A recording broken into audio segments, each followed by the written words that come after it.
Bueno, un placer muy grande saludarlos nuevamente.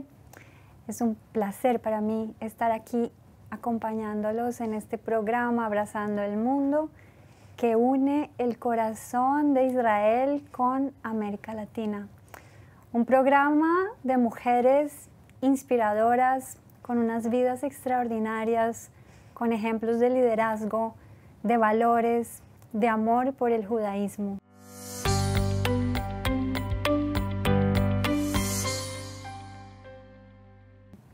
Estamos aquí en Hidabrut y hoy es un gusto muy grande, un honor, un mérito tener con nosotros para todo nuestro público la Rabbanit Ra'anana Birenbaum.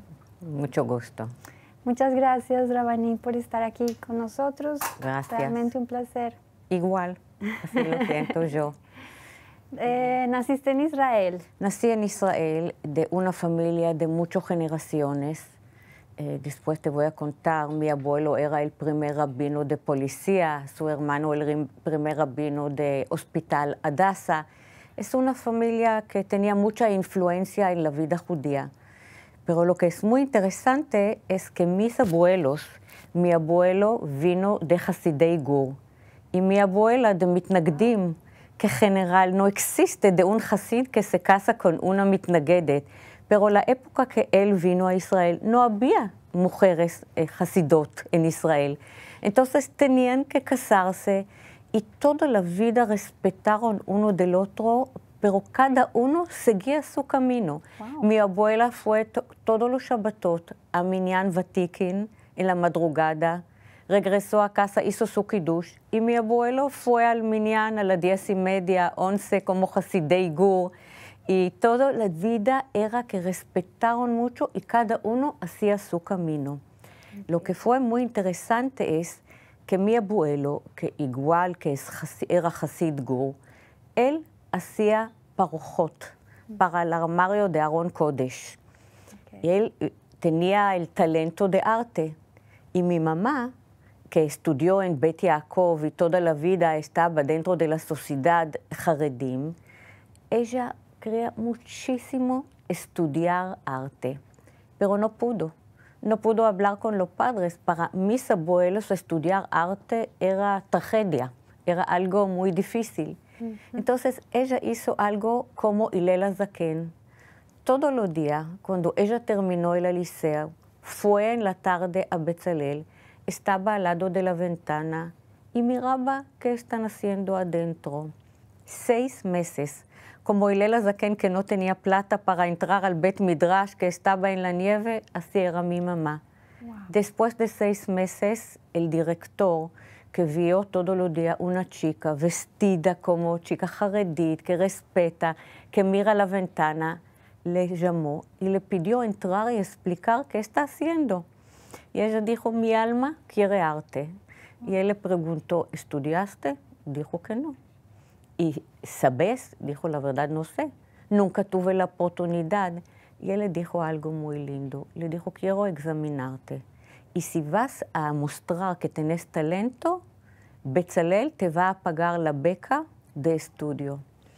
Le hicieron examen. En el mismo día, ella entró a Betzalel, era la primera alumna haredit, wow. Estudió toda la vida en Betzalel, vestida como chica haredit, la respetaron muchísimo, la apreciaron y después ya empezó a tener exposiciones afuera del país, se hizo muy famosa como mujer religiosa que sigue el camino, pero fue muy, muy interesante la historia. Hoy ya Betzalel tiene una parte que es para haredim.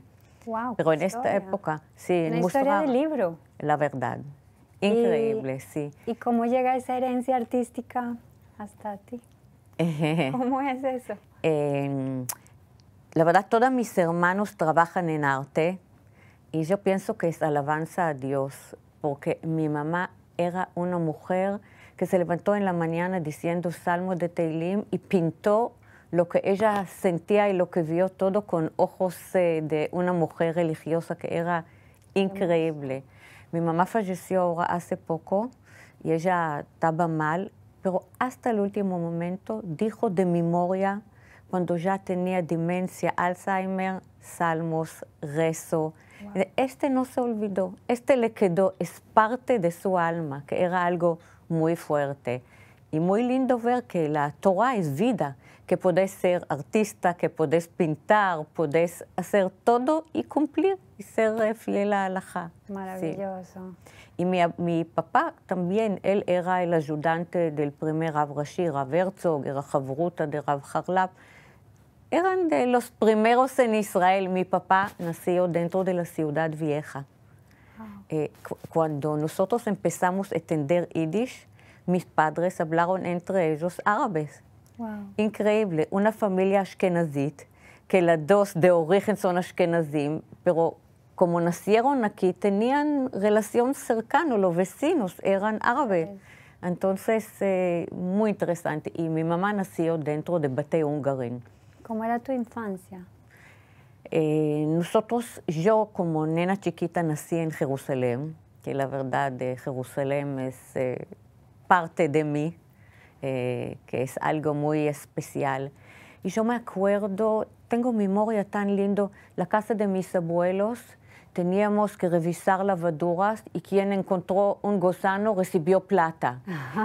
Recibimos muchas cosas de hacer, como participamos en la vida de todo.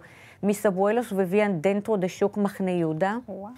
Y ellos eran tan de corazón grande que ofrecieron a todos los vendedores llevar toda la mercadería a la casa y el día siguiente sacarlo. Wow. Para no, y yo me acuerdo mi infancia en la casa de mis abuelos, en nuestra casa, que era una vida muy, muy especial, de ver el otro, de pensar del otro, de saber todo el tiempo que puedo mejorar.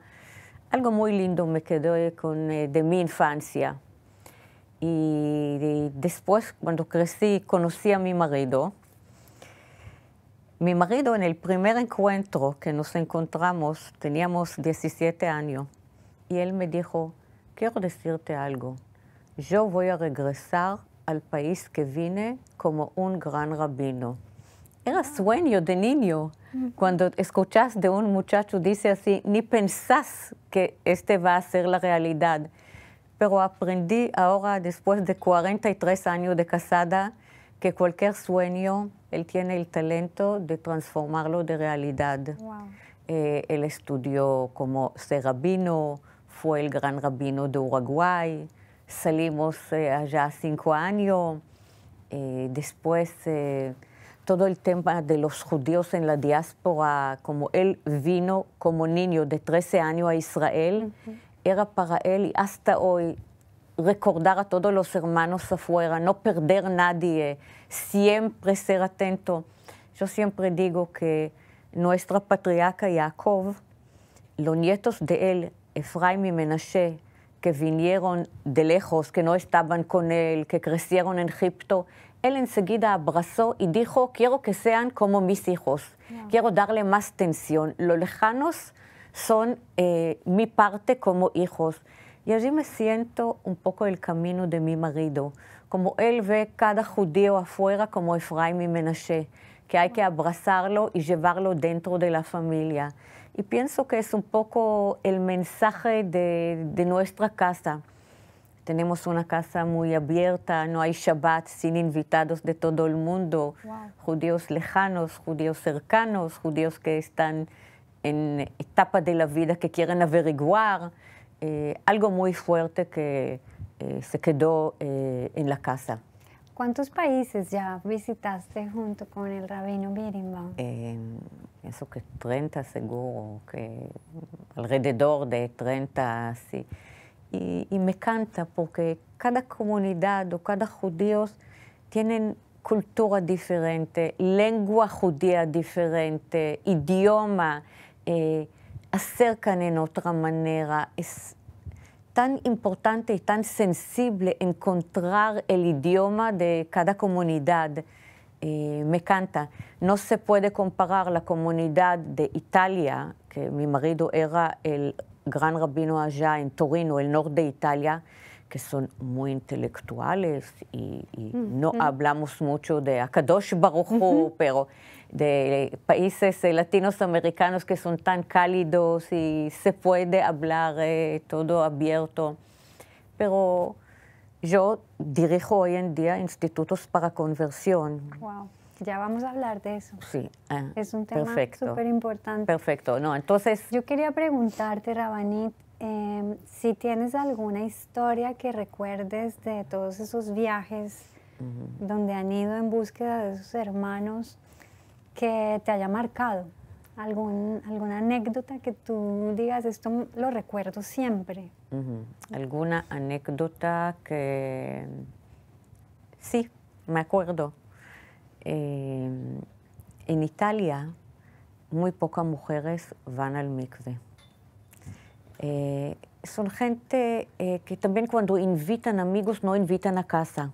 Como hay mucha distancia, salen con los amigos a tomar café afuera. Okay. Como toda la privacidad, el tema de mikve es muy, muy difícil.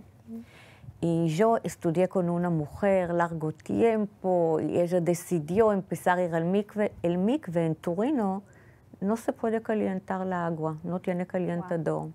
Y traje de Estados Unidos como que hay de sopa. Para calentar traje algo enorme que mi marido me dijo que va a ser peligro de vida. Que no.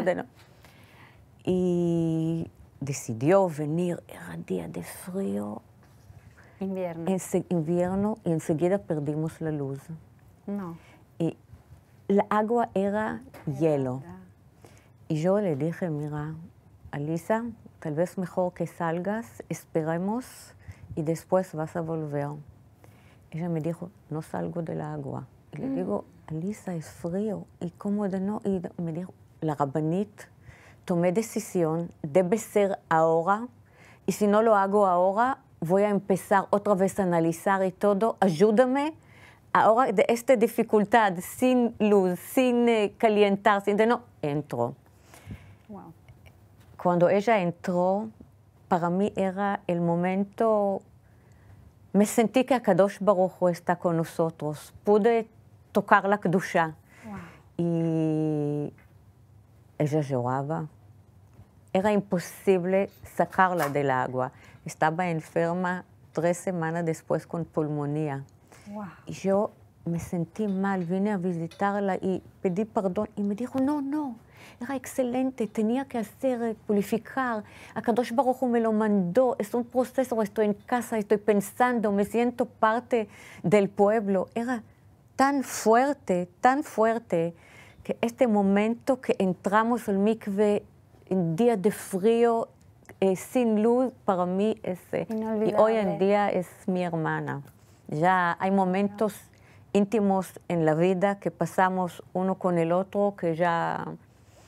nos sentimos hermanos, sí. ¿Cuántas historias que conecta corazón con corazón? Porque ¿verdad? Cada uno encuentra su Torá de una manera diferente. ¿Y cómo es prepararse para acompañar a las personas para la conversión? La Rabanit es una maestra de conversiones y directora de un ulpan de conversiones. Sí. Cuéntanos un poco de eso. Primero, cuando ellos vienen, abro la mano, recibo con... Y no juzgo. Y no estoy esperando que cuando llegan ya estén preparados. Pienso que cada uno debe tener el chance de estudiar. Y después que estudias, puedes decidir. Porque no puedes elegir cuando hay ignorancia. Muchas veces hay personas que ya quieren ver la persona maduro, que ya sabe. Todo. Yo no. Yo recibo gente también cuando empiezan el proceso. Y pienso que el proceso no es solo estudio. Hay conversión psicológica, hay conversión social, hay conversión emocional. Por eso mi instituto es instituto familiar. Abrazamos al alumno cuando llega. Buscamos familia adoptiva y shil y rabino y todo.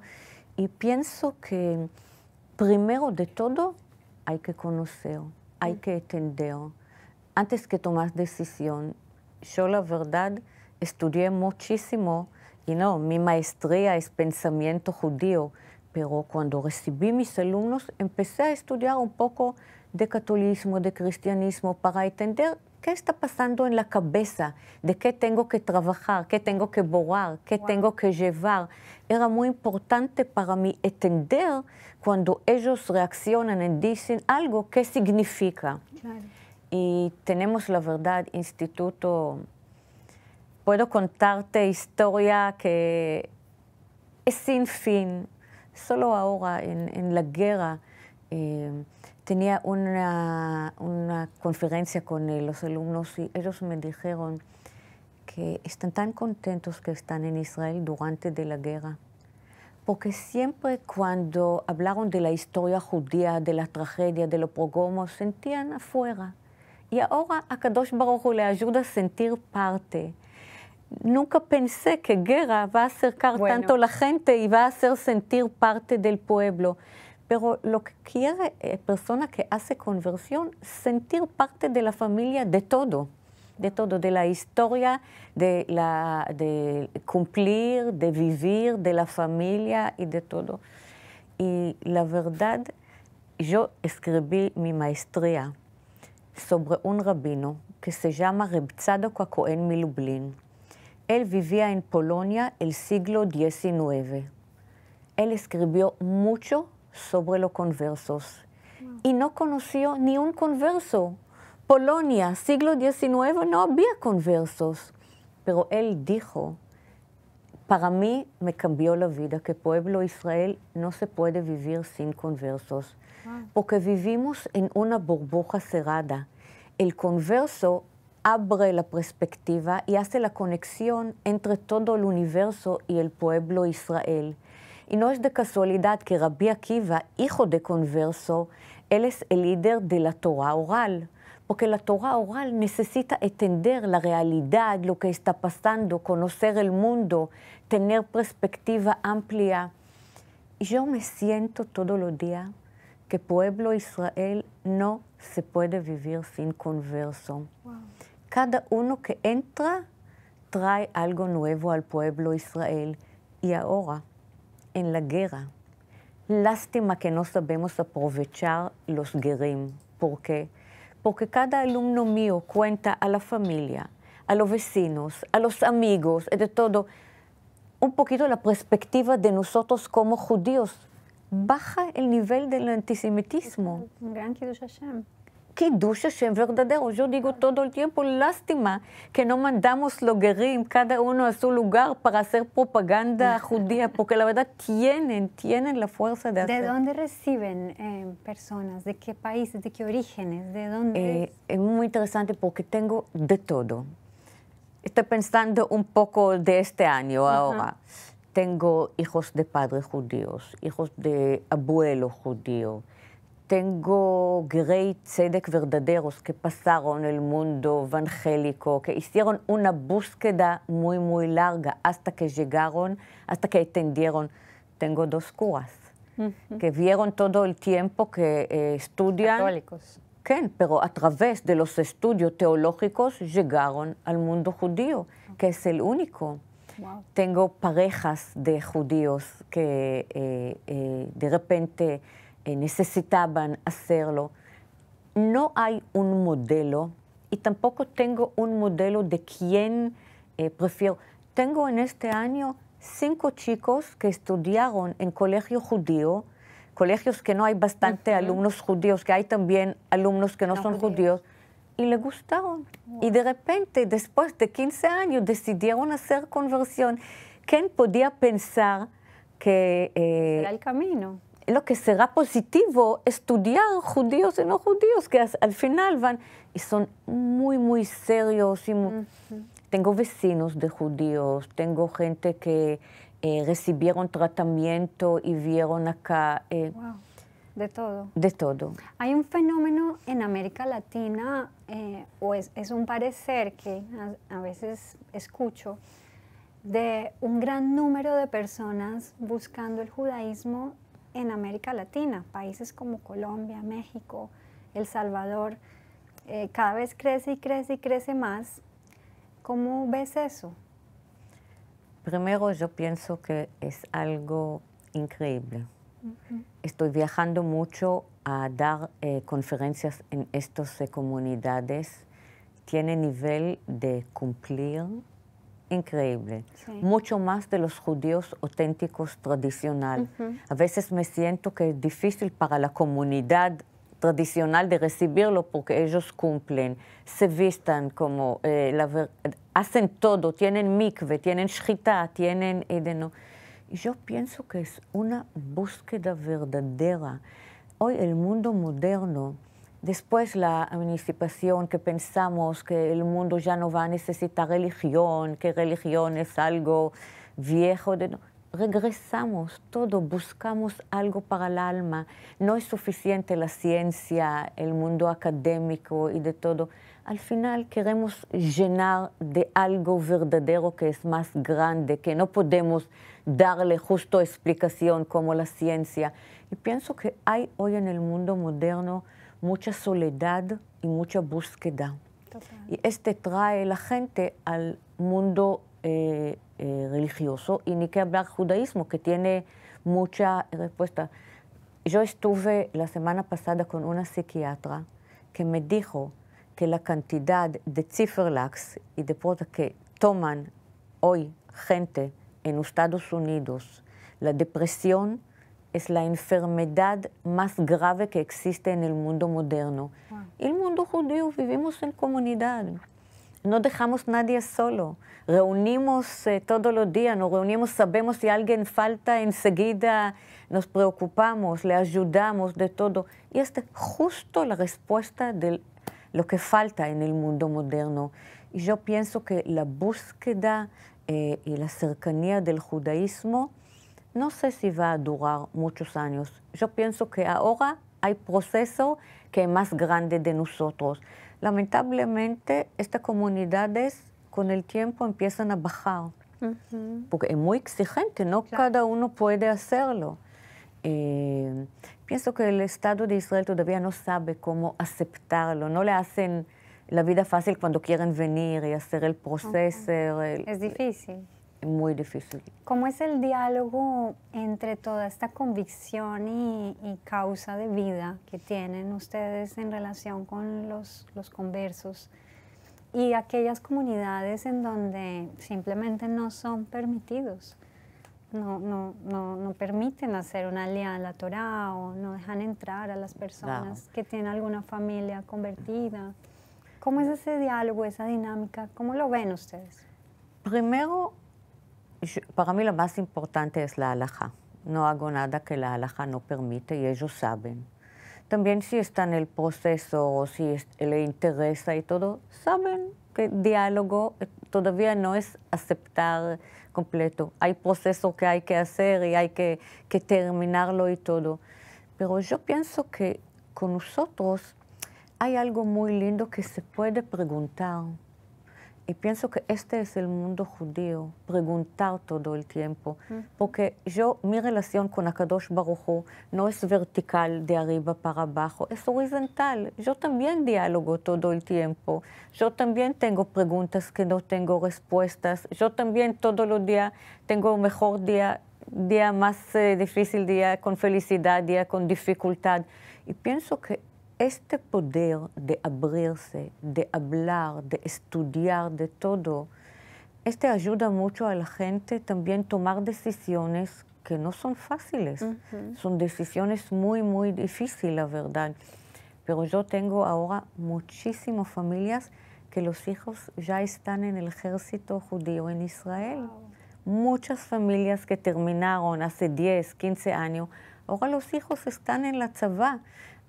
Israel lo necesita, la verdad, lo necesitan. Entonces, para mí, la verdad, mi profesión no era la conversión.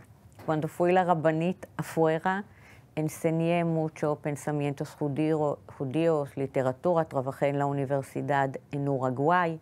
¿Te graduaste como profesional en literatura? El primero y el segundo de pensamiento judío, Machshevet Israel se llama así.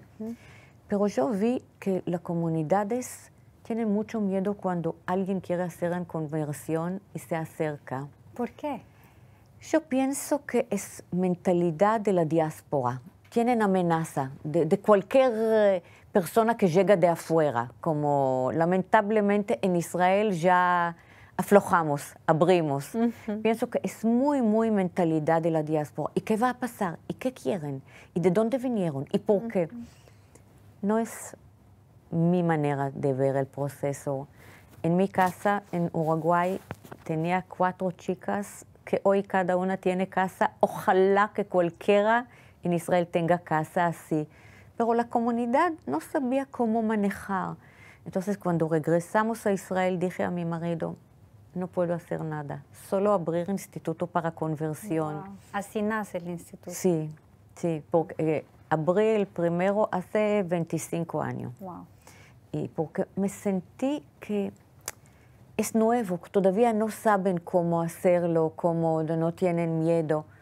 Pero no es de casualidad. Pueblo Israel tenemos mucho guerín. La Gemara, Shmaya, Avtalión, Resh Lakish, Rabbi Akiva, todos enriquecen. Sí, yo aprendo todos los días de mis alumnos, la verdad. O sea que prácticamente estamos hablando con una pionera del mundo de los conversos en Israel, como tu mamá.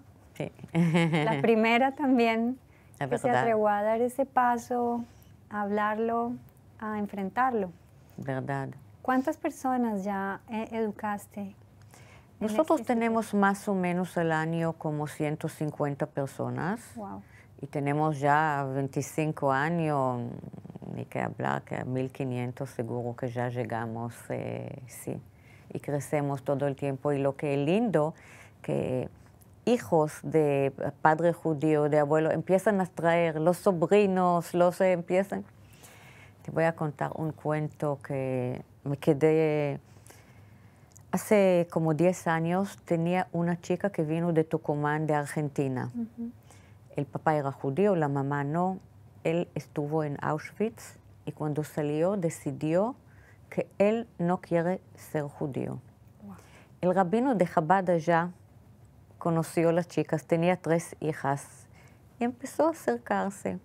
Y dijo a la hija grande que mejor para ella ir a Israel y hacer conversión. Ella vino a mi instituto, hizo tshuva rápido y tenía mucha vergüenza y miedo de decir a la mamá que la mamá no era judía, que tal vez se va a ofender, tal vez.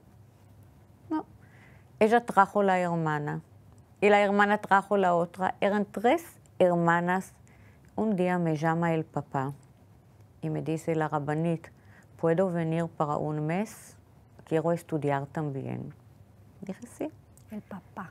Vino a mi instituto, tenía 80 años, estuvo en Auschwitz. Wow. Hacía mucho calor. Un día el aire acondicionado no trabajó y él se levantó la manga y veo que tiene el número de Auschwitz. Wow. Yo me sentí en la garganta el nudo. Estuvo conmigo un mes.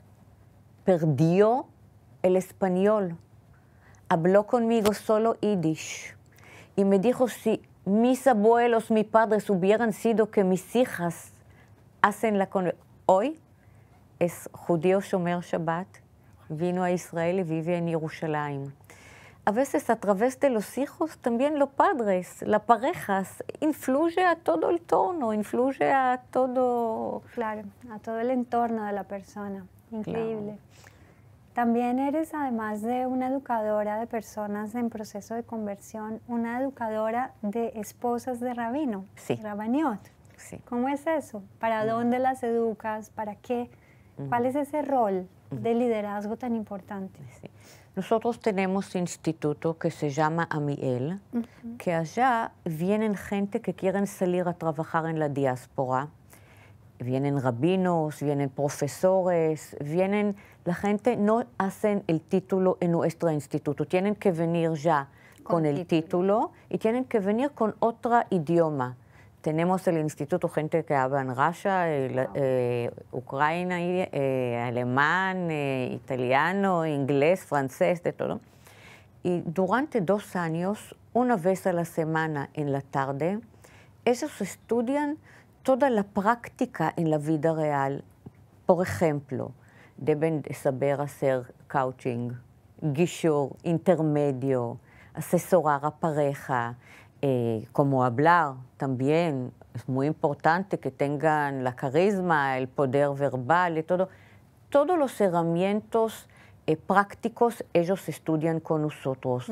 Y también cómo hacer keruv. Hay que estudiar, es una profesión. Keruv no es algo solo del instinto, hay que aprender cómo manejar. Y la mayoría de los alumnos salen a trabajar a comunidades que son de línea ortodoxa, pero los miembros no son ortodoxos. Okay. Entonces hay que saber cómo acercar, cómo trabajar, cómo hacerlo. Entonces yo trabajo con las esposas de los rabinos, que yo pienso que tienen un lugar especial, porque el rabino trabaja con la gente que llegan a la comunidad, que están dentro de la sinagoga, que vienen, pero las esposas trabajan lo que están afuera, lo que hay que abrazarlos, de acercarlos, Y es muy importante que ahora por la guerra yo veo dos cosas muy interesantes. Hay mucho más gente en las sinagogas. Hay necesidad de venir y rezar y estar adentro. Mucho más gente llegan. Pero de otro lado hay algo nuevo que me preocupa muchísimo, que me siento que empieza a crear comunidad de gente que empiezan a vivir como marranos. Wow. Tienen miedo de la mezuzá y ya quitan la mezuzá y la ponen dentro de la casa.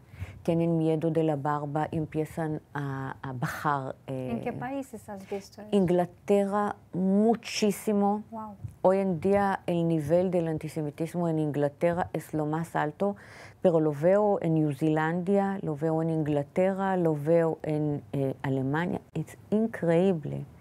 Pero entonces las esposas de los rabanim, por ejemplo ahora, el tema de la guerra, de la crisis, de cómo manejar, estamos en contacto tenemos 350 alumnos afuera.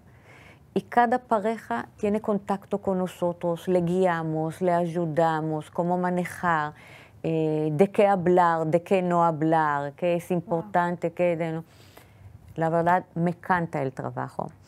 Yo, que trabajé en la universidad, si hay algo que me gusta, es ser la rabanit. ¿Por qué? Porque la rabanit es algo mucho más amplio. Es un poco asistente social, es un poco psicóloga, es un poco intelectual, es de todo. Es estar con la gente de toda la área, no elegís algo. Y la verdad, ser la esposa del rabino, la rabanit, pienso, es mucha fuerza que hay que usarla para bien, para traer bien al mundo. Trato de hacerlo todos los días. Qué lindo. ¿Cuántas mujeres ya se fueron al servicio después de haber pasado por tu enseñanza? Mi instituto, general al año tenemos como 30, 35 mujeres. Wow. Y ya tenemos el instituto también como 30 años. Tenemos muchísimo. Es una grande trayectoria. Sí, la verdad. Por ejemplo, en Suiza ahora, todas las rabaniot hay 4, en Lausanne, en Zurich, todos son de nosotros, sí. La verdad es un gran orgullo. Sí. Qué lindo. ¿Cuál es el desafío que sientes que las instituciones que ustedes han creado va a tener en los próximos años? ¿Cómo se proyectan? Primero, pienso que ayuda a la gente a tener identidad judía más claro, recordar que son judíos. No hablo todavía de traer todo a Israel porque soy real. Y también entiendo que a veces hay gente que hacen algo muy importante en el lugar que ellos están. Pero yo pienso que cada uno de nosotros que sale afuera ayuda a la gente a recordar por qué estamos aquí, por qué Dios nos trajo al mundo, cuál es nuestro desafío, acercar a Kadosh Baruch Hu, cumplir más. Y yo pienso que cuando la rabanit participa y está en la sinagoga, mujeres vienen. Mujeres no pueden venir cuando la rabanit no está. Tengo una amiga que escribió el doctorado. Ella dice que el lugar que el Ezrat Nashim, el lugar de las mujeres, no está bien cuidadosa y no es agradable para las mujeres si no hay rabanit, la mujer no viene y toda la familia no viene, toda la familia se aleja, porque si la rabanit está o no está, influye después a todas las mujeres. Entonces, a mí me gusta estudiar, dialogar, pensar. Yo pienso que lo peor que puede ser al pueblo de Israel es la ignorancia. Wow. Debemos estudiar, y hoy en día, Baruch Hashem, no sé, tema de Giur, 85% son mujeres. Es muy interesante la búsqueda espiritual de mujeres de nivel mucho más alto. Increíble. Pero también cursos de estudiar Torah. Pregunto a todos mis amigos, siempre mujeres. Rabanit, ¿cómo es ser la esposa del rabino Birenbaum? ¿Cómo es el día a día? Yo me imagino que son muchas emociones, cosas nuevas. ¿Cómo es criar hijos en medio de esta vida de servicio? ¿Cómo es? Te voy a decir un chiste al principio y después cómo ser la madre. Pienso que soy la única mujer en el mundo que el marido le trajo regalo, una lápida del cementerio de 2500 años. Él vino de la India y me dijo todo el tiempo que me trae un regalo y me trajo una lápida con texto judío. Se emociona mucho, pero él pensó que va a quedar en nuestra casa, porque para él la muerte, la vida, todo lo que es judío, la casa de nosotros es un poco museo. ¿Dejaste la lápida en la sala? No, a la oficina. Okay. Gracias a Dios tenemos oficina que me salva la vida matrimonial, okay. Entonces no todo se queda adentro. Si vas a ver lo ¿Quién va a la oficina, él o tú? Los dos, pero en su cuarto. Cada uno en su cuarto. Ni que hablar que mi marido está afuera muchísimo, viaja muchísimo, pero yo pienso que el papá, la calidad no es tiempo solo, es qué estás haciendo cuando tú estás en casa. Y cuando él está en casa y vuelve con todos los cuentos, con toda la historia y comparta con los niños, lo que ellos reciben es increíble. Yo pienso que a Kadosh Baruj Hu le dio algo que pocas personas lo tienen. Entonces, para mí ya 30 años que vivo, que él viaja y todo. Y también aprendí que hay algo lindo. Hay algo lindo, me gusta extrañar, me gusta el día cuando él regresa, me gusta recibirlo en casa después de viaje. De todo depende cómo nosotros lo miramos. Aprendí que nosotros decidimos y me siento también participante de sus cosas cuando estoy en casa y permito y le dejo y le acompaño. Y ni que hablar que no es vida normal. Él está viajando en lugares. Hace 2 semanas él estuvo en la cárcel en la India. Wow. Viajó a dar divorcio. Una mujer judía en la cárcel, que el marido está en Israel y no pudo casarse sin terminar primero el get. Entonces, cuando él regresó y escuché que liberó la pareja, que los dos pueden empezar una vida nueva, ¿qué alegría puede ser mejor que este? Claro. Entonces, para los niños, no puedo decir que siempre era fácil.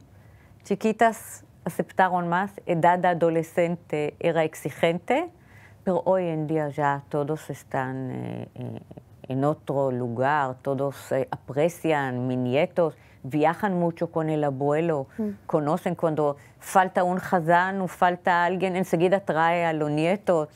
Mis nietos estuvieron en Etiopía, estuvieron en la India. Lo que es importante es que toda la familia esté juntos, que sepa lo que está haciendo. La verdad, pienso que poca gente tiene este poder de ver la gente ojos a ojos, sin juzgar, no de arriba, con amor. Qué lindo. Sí, la verdad que sí. Wow, qué lindo. ¿Cómo aprendiste español?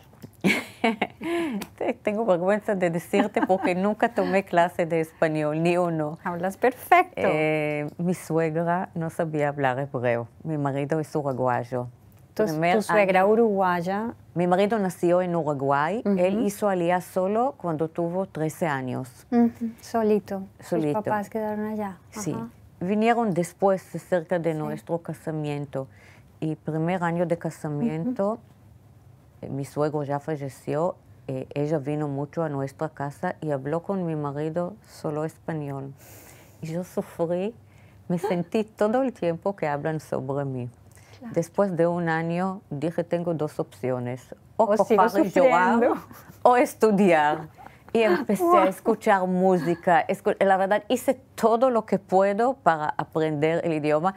Y de poco tiempo ya no pudieron hablar sin que yo atendería. Lo conseguiste. Sí, sí. Entonces siempre digo, cuando hay alguien que le cuesta estudiar idioma, tienes que buscar una suegra que habla este idioma y ya vas a saber, sí. ¿Cómo es tener una suegra uruguaya, latina? ¿Cómo es? Muy familiar, muy familiar.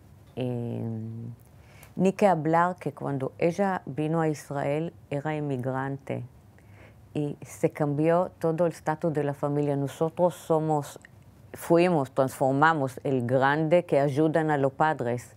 Ella no sabía hebreo, tenía miedo de arreglarse sola. Entonces yo la encontré en otra etapa de la vida, en una etapa muy frágil, en una etapa era muy difícil ver padres que transforman como niños, pero pasa siempre con inmigrantes. Claro, claro. Sí, pero la familia en Uruguay es muy fuerte. Y también hay que recordar que los judíos en Uruguay llegaron después de la guerra, vinieron todos de Europa, después del sufrimiento.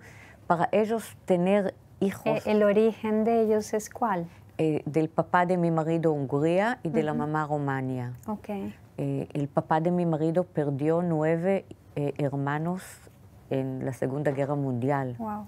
Entonces, era otra generación, era otra...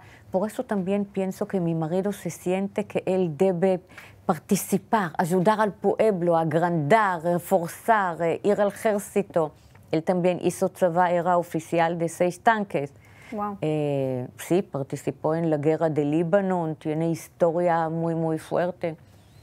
Pienso que ahora le cuesta un poco ver que los nietos que el nieto está en Gaza. Cuando él estuvo en Gaza era diferente, pero ahora ser abuelo de un nieto en Gaza es diferente. Es un sufrimiento constante, con certeza. No pude imaginar. Igual que está muy contento y el nieto quiere hacerlo y está, pero... No deja de ser difícil.